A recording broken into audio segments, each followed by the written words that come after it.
Hello and welcome to the Grand Line Review, your source for everything One Piece. My name is Liam, and clickbait aside, this chapter has quite literally changed everything. Just like how we are going to change this bread into toast.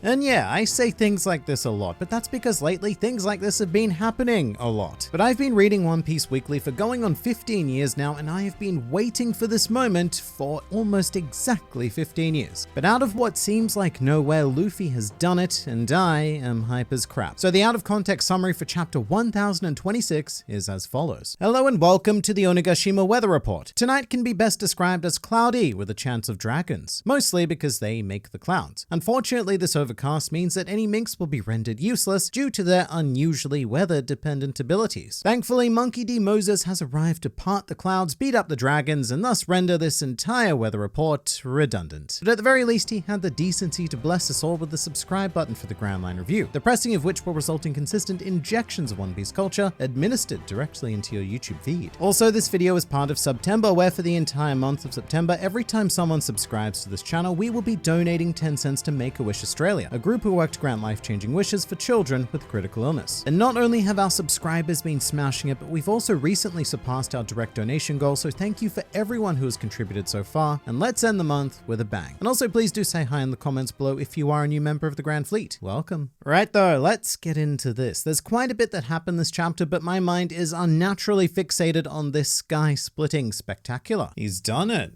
He's actually done it. To me, this chapter was nothing short of euphoric. I mentioned it in the intro, but I've been literally waiting 15 years for this moment. I remember reading the Return to Water 7 arc weekly in good old high school, and bearing witness to the very first sky splittage between Whitebeard and Shanks. And in that moment, I remember saying to myself, you know, the Luffy's probably gonna need to do this one day. And I'm not gonna lie, I didn't think it would take quite this long, because I'm now a 32-year-old man with a wife and a dog, and we're now only just fulfilling these teenage dreams. So it's a huge mixture of emotions. There's a lot of nostalgia, a lot of hype, but also a little bit of fear, because this is kind of Luffy's penultimate step towards achieving his dream. If he's at the level where he's able to split skies with the likes of Shanks, Whitebeard, Big Mom, and Kaido, then that One Piece, well, it's practically as good as found, which is a little bit bittersweet because I don't ever want this series to end. But having said all of that, as much as this did take 15 years of real-world time to happen, in context, I was not expecting this. I was not expecting this. In my sort of twisted headcanon, the third sky split moment was going to be a clash between Luffy and Blackbeard. Like at the very tail end of One Piece, Luffy taking that step and then finally tangibly equaling all of the great ones who came before him. Never in my wildest dreams did I think that this was going to happen in his fight against Kaido, but I'm definitely not complaining, especially with how ridiculously well this moment was set up. Man, Oda, he's done it again. We need a word for this kind of storytelling. Because this sky split did not come out of nowhere.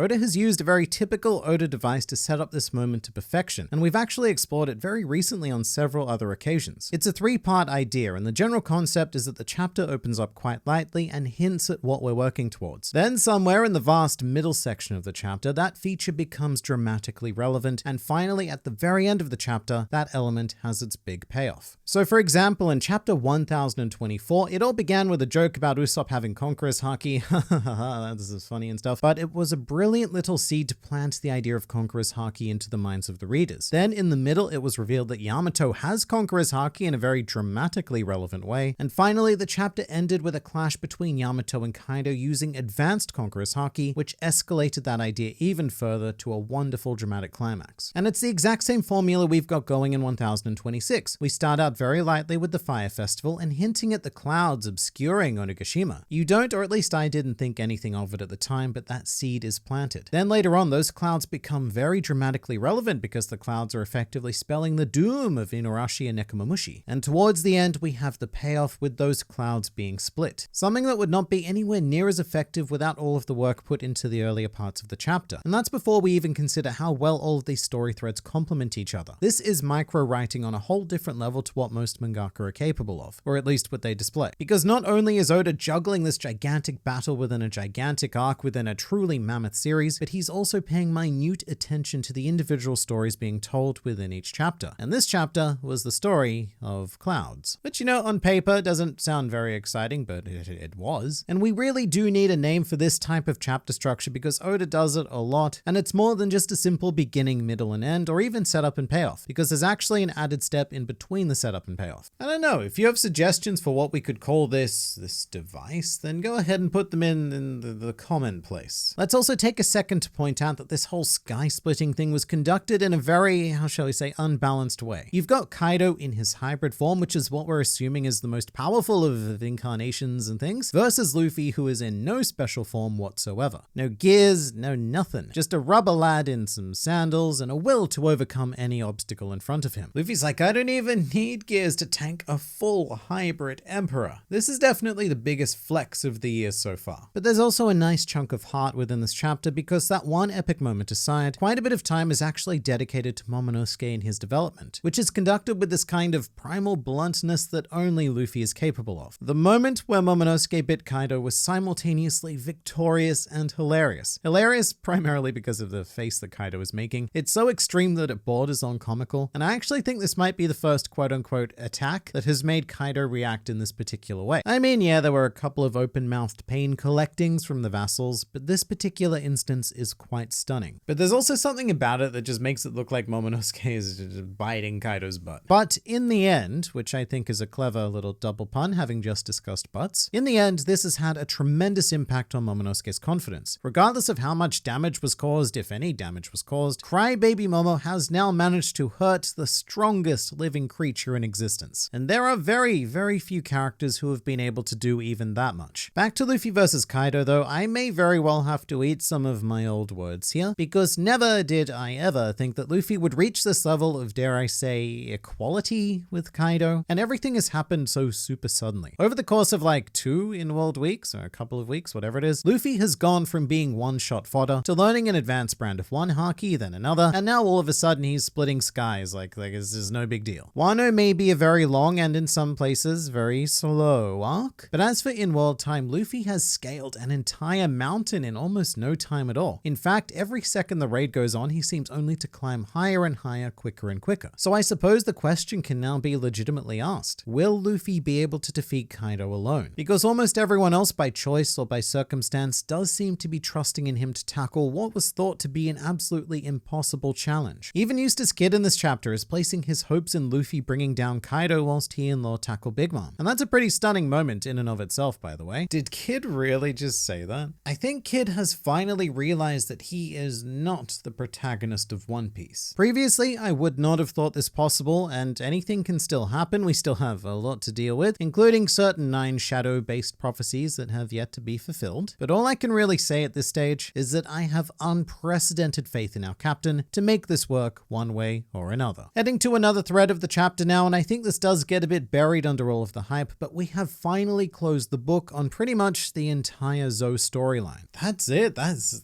like Zou complete. I really liked that Nekomamushi and Inuarashi were showcased side by side, and that we wrapped up our 2 major Mink antagonists also side by side. Jack, the man who massacred the island, and Perospero, who is still credited for Pedro's death. Retribution came upon both of them simultaneously, and as quick as it feels to have 2 major antagonists beaten in a single chapter, I did find it quite satisfying. And it also did succinctly answer the question of why Perospero was brought to Onigashima. He was very much a random element for Oda to take a lot of trouble to incorporate, and he didn't really fit anywhere until this particular cat fight began. But this is some big news, because Jack going down means that we are in very, very serious territory now. The heads of King and Queen are now very much on the chopping block, and just on that, there was a great panel in this chapter of Zoro and Sanji fighting back to back. And it is such a simple shot, but I love it so much, because it looks like the 2 of them are actually working together, or at the very least acting as a rear guard for one another. And maybe their fight will end in a very similar way to what we saw here, with both King and Queen going down simultaneously, rather than our typical 1-by-1. And sure, in many ways that would rob both Zoro and Sanji of their individual glory moments, but it would also give us something quite new, a sort of combined victory for the wings of the Pirate King. Or maybe not new, because I guess it did happen during the Davy Back fight, actually, so perhaps just a bit more of a serious version of that victory. And if all of this wasn't enough though, the chapter ends in quite a strange way, with the re-emergence of one one Orochi guy. Orochi! Oh man, wow. I'm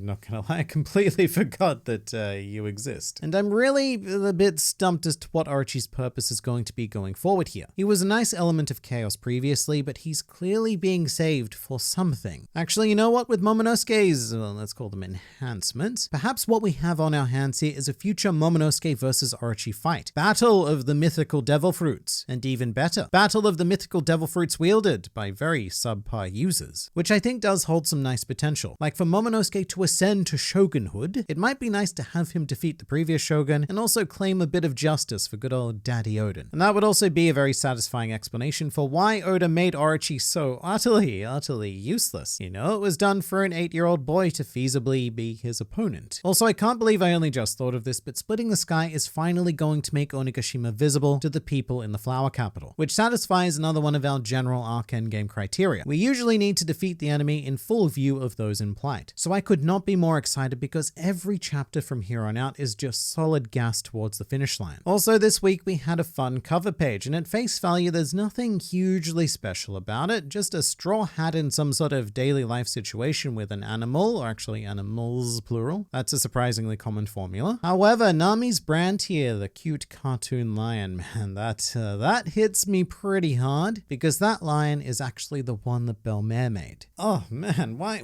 are we starting this chapter with such heavy feels? I believe it was originally Nojiko's dress and the pattern was a sunflower that got artistically pizzazzed into a cute lion thing. But this lion dress, oh, it hurts so much because this was the thing that caused Nami to throw a tantrum, which caused Belmare to slap her, and then that huge cascade of events that eventually led to Belmare's death. So this cover page is chock full of feels because this lion it's kind of the last memory that Nami has of normal life with Belmare. So it's pretty beautiful to see that brought back 900 and something chapters later. But legit, I was just not ready to be hit with those memories immediately upon opening the chapter. Just like how you're not ready to be hit with another video, but we're gonna do it anyway. This video is also about One Piece, which is the thing that you like because there's always more to learn, explore, and experience with this wonderful series, so I look forward to seeing you there. Also, toast is done, so that's nice.